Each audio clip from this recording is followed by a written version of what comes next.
കുറേ നാളെ ഞാൻ വികാസിനെ ഫോൺ വിളിക്കുന്നു, പക്ഷേ വികാസ് എടുക്കുന്നില്ല. ഞാൻ കുറേ ട്രൈ ചെയ്ത് അങ്ങനെ ലാസ്റ്റ് എനിക്ക് ഫോൺ കിട്ടിയപ്പോൾ ഞാൻ ഭയ്യ ആക്കെ ബാരെ ഇൻട്രോ വീഡിയോ കർണ ഹേ. അപ്പോൾ കുറച്ച് കാര്യങ്ങൾ പറഞ്ഞാന്ന് പറഞ്ഞപ്പോൾ എൻ്റെ അടുത്ത് പറഞ്ഞു ട്രാൻസ്ഫർ മാർക്കറ്റ് മേ ദേഖ് ലീജിയേ, ട്രാൻസ്ഫർ മാർക്കറ്റിൽ എൻ്റെ പറ്റി എല്ലാ സാധനവും ഉണ്ടല്ലോ എന്ന് പറഞ്ഞു. അങ്ങനെ അത് കഴിഞ്ഞ് ഞാൻ ഫോണിൽ സംസാരിച്ച് ഇങ്ങനെ എല്ലാം കഴിഞ്ഞപ്പം ഞാൻ പറഞ്ഞു നമ്മളെ ബ്രദറിൻ്റെ കഥയാണ് കംപ്ലീറ്റ്. ആ 10 മിനിറ്റ് എൻ്റെ അടുത്ത് സംസാരിച്ച 10 മിനിറ്റ്സും വികാസ് പറഞ്ഞ പേഴ്സണൽ സ്റ്റോറി എന്തെങ്കിലും പറഞ്ഞു പറഞ്ഞാൽ ബ്രദറിനെ പറ്റിയാണ്, ഈ ഒരു ബ്രദറിനെ പറ്റി. അപ്പോൾ അത് കഴിഞ്ഞ് എല്ലാം പറഞ്ഞു കഴിഞ്ഞപ്പോൾ ഞാൻ ആളോട് ചോദിച്ചു ഭയ്യ ये तो ट्रांसफर मार्केट में मिलेगा नहीं मिलेगा ना. അപ്പോൾ ആൾക്ക് മനസ്സിലായി ഓക്കെ ഇതാ വേണ്ടിയിട്ടുണ്ടായിരുന്നു. അപ്പോൾ നമ്മളിപ്പോൾ ആ ഒരു കഥയാണ് പറയാൻ പോകുന്നത്. ഹരിയാനയിലുള്ള ഒരു കഥയാണ് ഞാനിപ്പോൾ പറയാൻ പോകുന്നത്.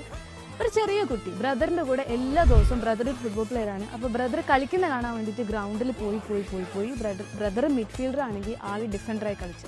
അങ്ങനെ പോയി ആൾ അണ്ടർ 16 നാഷണൽ ടീമിൻ്റെ ഡിഫൻഡർ വരെ ആയി. അങ്ങനെയുള്ളൊരു പ്ലെയറാണ് ഇപ്പോൾ കണ്ണൂർ വാരിയേഴ്സിൻ്റെ ജേഴ്സി ഇട്ടിട്ടുള്ളത്. കഴിഞ്ഞ കൊല്ലം ഉണ്ടായിട്ടുണ്ടായിരുന്നു ഈ സെയിം പ്ലെയർ.